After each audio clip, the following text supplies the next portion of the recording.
Saadi Shirazi فرماتے ہیں بلغ العلا بکمالہ کشف الدجا بجمالہ، بلغ العلا بکمالہ کشف الدجا بجمالہ، حسنت جمع و خصالہ صلوا علیہ وآلہ۔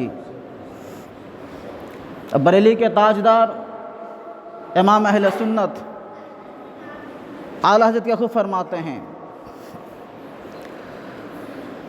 وہ لا مکان کے مکی ہوئے، وہ لا مکان کے مکی ہوئے، سر عرش تخت نشی ہوئے، وہ لا مکان کے مکی ہوئے، سر عرش تخت نشی ہوئے۔ یہ وہ نبی ہے جس کا ہے یہ مکان، وہ خدا ہے جس کا مکان نہیں۔ حضرات گرامی، شب معراج کی رات جو ہے جا چکی ہے، تو معراج النبی کو سمجھنے کے لیے، اس معراج کے رات کو سمجھنے کے لیے ان تمام چیزوں پہ غور و فکر کرنے کی ضرورت ہے کہ مقصد معراج کیا ہے۔ اللہ کے نبی جناب محمد رسول اللہ صلی اللہ علیہ وسلم ارشاد فرماتے ہیں کہ میں ام ہانی کے گھر میں آرام فرما تھا، میرے پاس دو فرشتے آئے، کہا یا رسول اللہ آپ چلیے۔ مجھے بیدار کیا گیا، مجھے اپنے ساتھ میں لے کر جانے لگے، تو مسجد اقصی پہنچے۔ مسجد اقصی وہ مسجد اقصی جسے آج بیت المقدس کہا جاتا ہے، جس کا پرانا نام ایلیا ہے۔ جب وہاں پہنچتے ہیں، ایک سواری جب لائی گئی جس کا نام تھا براق، کھچر سے چھوٹا گدھے سے بڑا، ایسا جانور تھا، ایسی سواری تھی، اور اللہ کے نبی سواری پہ سوار ہوتے ہیں، بیت المقدس پہنچتے ہیں۔ تمام انبیاء کرام کی جماعت کھڑی ہے، آدم صفی اللہ بھی ہیں، موسیٰ کلیم اللہ بھی ہیں، عیسیٰ روح اللہ بھی ہیں، ابراہیم خلیل اللہ بھی ہیں، اسماعیل ذبیح اللہ بھی ہیں۔ تمام انبیاء کرام کی مقدس جماعت کھڑی ہوئی ہے، اور جبریل امین فرماتے ہیں یا رسول اللہ، یا نبی اللہ، اب امامت کرنے کی باری آئی ہے، مصلی پہ آپ جائیے اور آپ ہوں گے مقتدا، تمام نبی آپ کے مقتدی بنیں گے۔ سبحان اللہ۔ یہ شرف امامت اس بات کی گواہی دیتی ہے کہ جو مقام میرے مصطفیٰ کا ہے، جو مقام آمنہ کے لال کا ہے، وہ مقام کسی اور کا نہیں ہو سکتا۔ جو جمال مصطفیٰ ہے، جو کمال مصطفیٰ ہے، کسی اور کو نہیں ملا کرتا۔ تمام انبیاء کرام مقتدی میرے آقا مقتدی بنے ہوئے ہیں۔ عیسیٰ روح اللہ پیچھے ہیں، آمنہ کے لال آگے ہیں، موسیٰ کلیم اللہ پیچھے ہیں، آمنہ کے لال آگے ہیں، ابراہیم خلیل اللہ پیچھے ہیں، آمنہ کے لال آگے ہیں، آدم صفی اللہ پیچھے ہیں، آمنہ کے لال آگے ہیں، اور عیسیٰ روح اللہ پیچھے ہیں، آمنہ کے لال آگے ہیں۔ تو پتہ یہ چلا آج جب بیت المقدس پہ امامت کرنے کی باری آئی، تمام انبیاء کرام پیچھے تھے، آمنہ کے لال آگے تھے۔ جب کل قیامت کا دن ہوگا، سب نفسی نفسی کے عالم میں ہوں گے، لوگ آدم علیہ السلام کے پاس میں جائیں گے، جب وہاں سے کوئی جواب نہیں ملے گا، لوگ موسیٰ علیہ السلام کے پاس میں جائیں گے، وہاں سے کوئی جواب نہیں ملے گا، تو تمام لوگ نبی کونین کی بارگاہ میں آئیں گے کہ یا رسول اللہ آج پریشانی کے عالم میں ہے، رب جلال میں ہے، رب جلال میں ہے، آپ کچھ کر دیجئے۔ تو میرے اور آپ کے پیارے آقا سجدے میں گر جائیں گے، کہیں گے رب حب لی امتی، اے میرے اللہ آج میری امت کی خیر خواہ فرما دے، آج میری امت کی بخشش فرما دے۔ تو اللہ فرما گا محمد اپنے سر کو اٹھائیے، آپ کی دعا کو قبول کیا جائے گا، آپ مانگیے آپ کو دیا جائے گا، آپ اپنے دستے دراز تو پھیلائیے، آپ کو عطا کیا جائے گا۔ تو کہنے کا مطلب یہ ہے جو مقام مصطفیٰ کا ہے وہ کمال حسن حضور ہے۔ تو بریلی کے تاجدار نے، امام اہل سنت نے اس منظر کو دیکھا تو فرمایا وہ کمال حسن حضور ہے کہ گمان نقص جہاں نہیں، وہی پھول خار سے دور ہے، یہی شمع ہے کہ دھواں نہیں۔ اور با خدا خدا کا یہی ہے در، با خدا خدا کا یہی ہے در، نہیں اس میں کوئی مفر مکر، اور جو وہاں سے ہو یہی آ کے ہو، جو یہاں نہیں وہاں نہیں۔ تو میرے اور آپ کے پیارے آقا مسجد اقصی سے اب آسمان دنیا کے سفر کی باری آئی، تو امام کائنات سدرۃ المنتہا تک پہنچتے ہیں۔ جب پہلے آسمان پہ پہنچے، سوال کرنے والے نے سوال کیا، کون؟ جبریل کہے کہ میں جبریل ہوں۔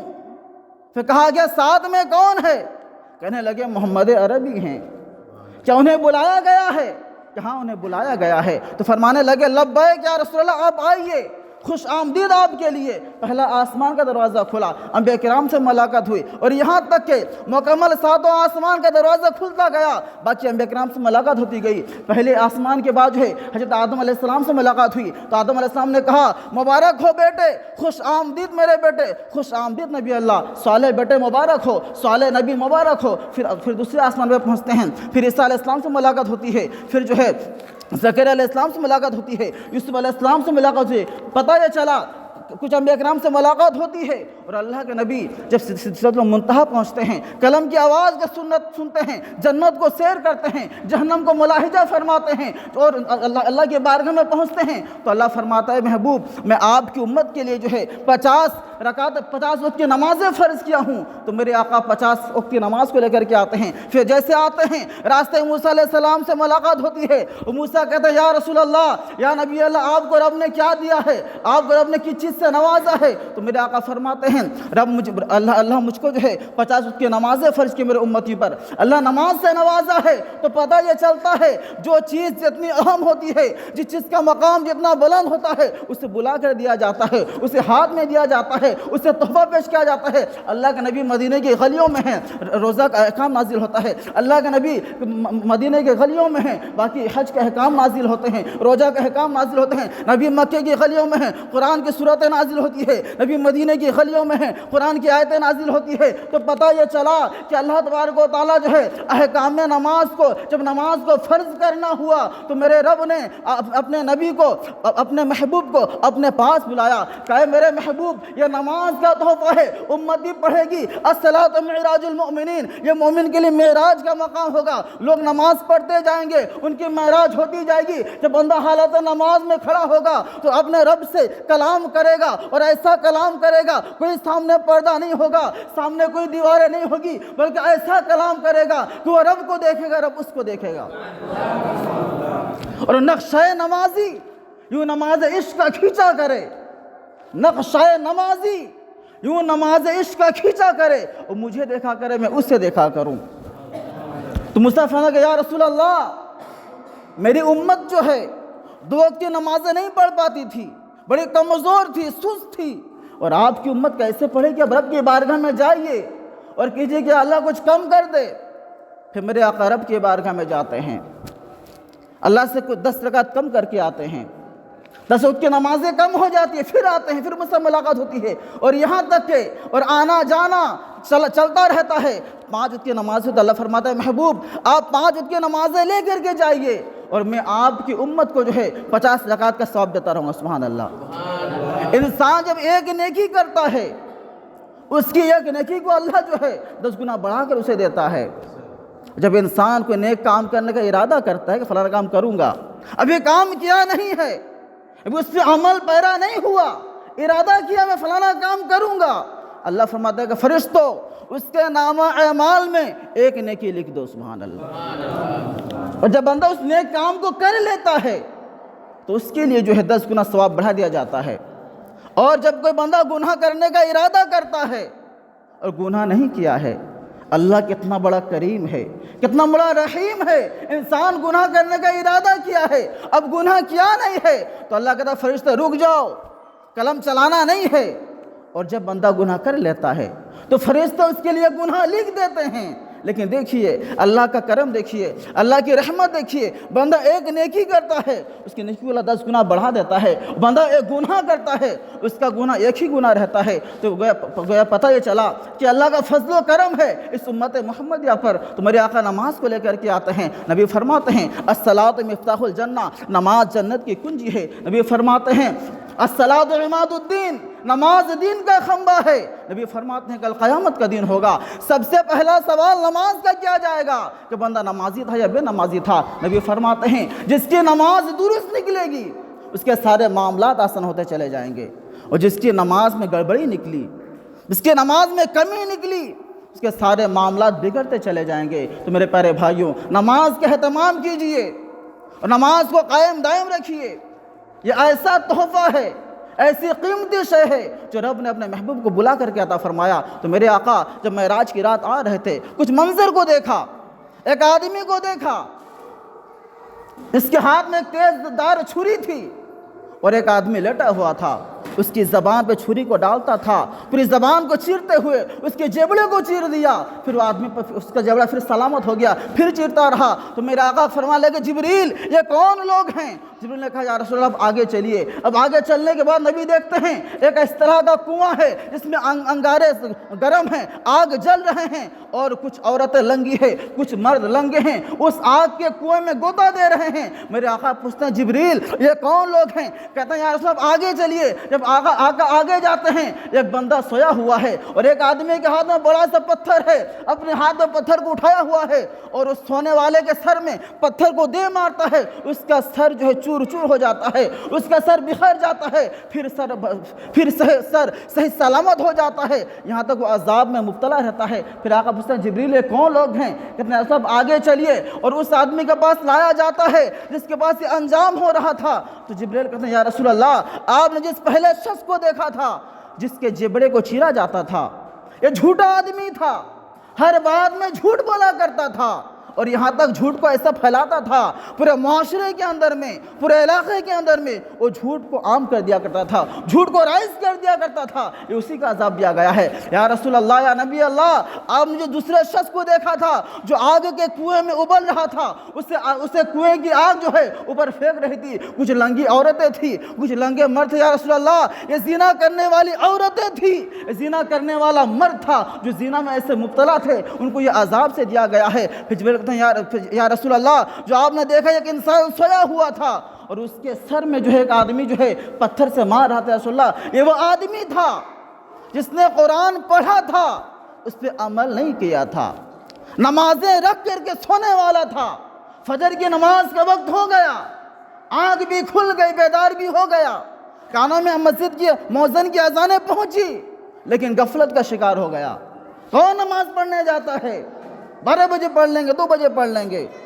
اپنی غفلت کا شکار ہونے والا یہ آدمی تھا، فرض نماز چھوڑ کر سونے والا تھا، اس کو یہ عذاب میں مبتلا کر دیا گیا ہے، اس کے سر کو لوگ مارتے ہوں گے، اس کا سر پھٹتا ہوگا۔ پھر میرے پیارے آقا نے دیکھا کہ ایک ایسا آدمی تھا جس کے ناخن تانبے کے تھے، اپنے چہرے کو نوچ رہا تھا، اپنے بدن کو نوچ رہا تھا، اور فرشتے اس کے بدن کے گوشت کو کاٹ کر اس کو کھلا رہے تھے۔ میرے آقا نے کہا جبریل یہ کون آدمی ہے جس کے تانبے کے ناخن ہیں، اپنے چہرے کو نوچ رہا ہے، اپنے بدن کو نوچ رہا ہے، اور فرشتے اس کے بدن کے گوشت کو کاٹ کے کھلا رہے ہیں، یہ کون آدمی تھا؟ کہنے لگے یا رسول اللہ یہ غیبت خور تھا، لوگوں کی کمیاں بیان کرتا تھا، لوگوں میں عیب لگاتا تھا، لوگوں کی جو ہے عزتوں کو اچھالتا تھا، لوگوں کو سرے بازار نیلام کرتا تھا، لوگوں میں کمیاں تلاش کرتا تھا، فلانے میں فلانی کمی ہے، فلانے میں فلانا عیب ہے، فلانا بڑا پاپی ہے، فلانا بڑا گناہ ہے، لوگوں کے گناہوں کا تذکرہ کرنے والا تھا، عیب جو تھا یہ اس کا عذاب دیا گیا ہے۔ اس کے ناخن تانبے کے ہیں، یہ دنیا کے اندر میں لوگوں کو زبان سے حملہ کرتا تھا، اور آج اللہ اس کی جو ہے فرشتے اس کے گوشت کو کاٹ کے اسے کھلا رہے ہیں، اس کے ناخن کو تانبے ہیں، اپنے چہرے کو نوچتا ہے، اپنے بدن کو نوچتا ہے۔ یہ غیبت خور کا انجام ہے، کسی کی غیبت ہرگز نہ کرنا۔ میرے پیارے بھائیوں کہنے کا مطلب یہ ہے معراج النبی کا واقعہ، جب آمنہ کے لال جب ہمارے نبی نے اعلان کیا، صبح کا وقت تھا، کہنے لگے لوگوں اللہ نے مجھے معراج کرائی، خانہ کعبہ سے لے کر کے مسجد اقصیٰ تک اللہ نے مجھے ایک رات کے ایک حصے میں سیر کرائی۔ تمام کافر پریشان ہو گئے، سوچ میں پڑ گئے کہ خانہ کعبہ سے بیت المقدس کا سفر 40 دن کا سفر ہے، 40 راتوں کا سفر ہے، اور یہ نبی آمنہ کے لال کہتے میں رات کے گھڑی میں جا کر آ گیا۔ کفار پریشان ہو گئے، کفار جو ہے کہنے لگے کیسے ہو سکتا ہے؟ کچھ کفار سوال کہ یا رسول اللہ اے محمد عربی، اگر آپ کہتے ہیں کہ آپ کو آپ کے رب نے 40 راتوں 40 دنوں کا سفر کو چند لمحوں میں طے کر دیا، تو آپ ہمیں بتائیے بیت المقدس کیسا ہے، اس کے دیواریں کیسی ہے، اس کے جو ہے کتنے دروازے ہیں، اس کے کتنے پائے ہیں، ہمیں بتائیے۔ تو میرے آقا جواب دیتے گئے، اور یہاں تو نبی فرماتے ہیں، اللہ کے نبی خود فرماتے ہیں، جب کفار مکہ نے مجھ سے سوال کیا کہ محمد عربی آپ ہمیں بتائیے بیت المقدس کی کتنی دیواریں ہیں، اس کی کتنی جو ہے دروازے ہیں، اس کی کتنے پائے ہیں، ہمیں بتائیے۔ تو اللہ تبارک و تعالیٰ نے مقدر بیت المقدس کو میرے نگاہوں کے سامنے رکھ دیا، تمام حجابات کے پردے کو اللہ نے اٹھا دیا، اور ایسا لگ رہا تھا میں بیت المقدس کو دیکھتا گیا اور کفار کے جواب دیتا گیا۔ سبحان اللہ، اللہ تمام پردوں کو ہٹا دیا، نگاہوں کے سامنے، نگاہ مصطفیٰ کے سامنے بیت المقدس ہے۔ میرے آقا نے بیت المقدس کو ملاحظہ فرمایا، کفار کو جواب دیتے گئے، یہاں تک کفار حیران ہو گئے کہ واقعی میں یہ تمام جواب جو محمد عربی دیے ہیں بالکل صادق ہے، بالکل سچ ہے۔ تو کسی نے کہا ابو بکر صدیق، اور آپ محمد عربی ایسا کہتے ہیں کہ رات کے ایک حصے میں انہوں نے جو ہے آسمان کی سیر کر لی ہے، بیت المقدس کی سیر کر لی ہے۔ صدیق آپ کہنے لگے کہ یقیناً اگر آمنہ کا لال کہتے ہیں، اگر محمد عربی کہتے ہیں، بالکل بات سچ ہے۔ ابو بکر بھی مانتا ہے، ابو بکر تو یہ بھی مانتا ہے جو قرآن ان پہ نازل ہوا ہے، جو کلام خدا ہے وہ بھی سچا ہے، اور نبی بھی سچے ہیں۔ میرے پیارے بھائی، کہنا مطلب یہ ہے کہ یہ معراج مصطفیٰ تھا، یہ معراج مصطفیٰ سبق ہمیں ملتا ہے تاکہ انسان یہ سمجھ جائے یقیناً معجزہ اسے کہا جاتا ہے جس سے عقل عاجز آ جائے۔ یہ معراج معجزہ مصطفیٰ تھا، یہ نبی کا معجزہ تھا، کسی کی عقل میں بات نہیں آئے گی، اور معجزہ اسے کہا جاتا ہے جس میں انسان کی عقل دنگ رہ جائے۔ عقل کی رسائی وہاں تک نہیں ہے جہاں تک معجزہ کی رسائی ہے، اور عقل وہاں دنگ رہ جاتی ہے، انسان کا عقل و غیرت جو ہے ختم ہو جاتے ہیں جب معجزہ کی بات آتی ہے۔ یہ معجزہ مصطفیٰ تھا کہ ایک لمحے میں جو ہے 40 راتوں کا سفر طے کر لینا، اور ایک لمحے میں جو ہے سدرۃ المنتہا سے آ جانا۔ میرے پر کہنے مطلب یہ ہے، اور نبی نے جو خواب دیکھا، نبی نے جو ہے جو منظر کشائی فرمائی کہ میں نے کچھ لوگوں کو دیکھا کہ کسی کا ہاتھ چیرا جاتا ہے، کچھ لوگوں کو عذاب میں دیکھا۔ جب معراج سچا ہے، نبی کا خواب وہی الہی ہوا کرتی ہے، نبی کا خواب بھی سچا ہے، نبی کا بیان بھی سچا ہے۔ اور یہ جو معراج مصطفیٰ جو ہے صرف روح کی معراج نہیں تھی، صرف خواب میں نہیں تھی، بلکہ جسم پاک کے ساتھ، بدن اطہر کے ساتھ میرے آقا نے معراج مصطفیٰ کو گئے، اور صرف بدن اطہر کے ساتھ، جسد پاک کے ساتھ میرے مصطفیٰ جو ہے سدرۃ المنتہا پہ پہنچے، رب سے ملاقات کی، رب سے گفتگو ہوئی، ہم کلام ہوئے۔ ایسا منظر تھا میرے پیارے بھائیوں۔ کہنے کا مطلب یہ ہے کہ اللہ تبارک و تعالیٰ ہم تمام لوگوں کو جو سمجھنے کی توفیق عطا فرمائیں، اور تمام لوگوں کو نماز روزہ کی پابندی کرنے کی توفیق عطا فرمائیں۔ اللہ کے بارگاہ میں دعا ہے کہ اللہ ہمارے کہنے سننے میں جو کچھ غلطیاں خامیاں ہو گئے اس سے معاف عطا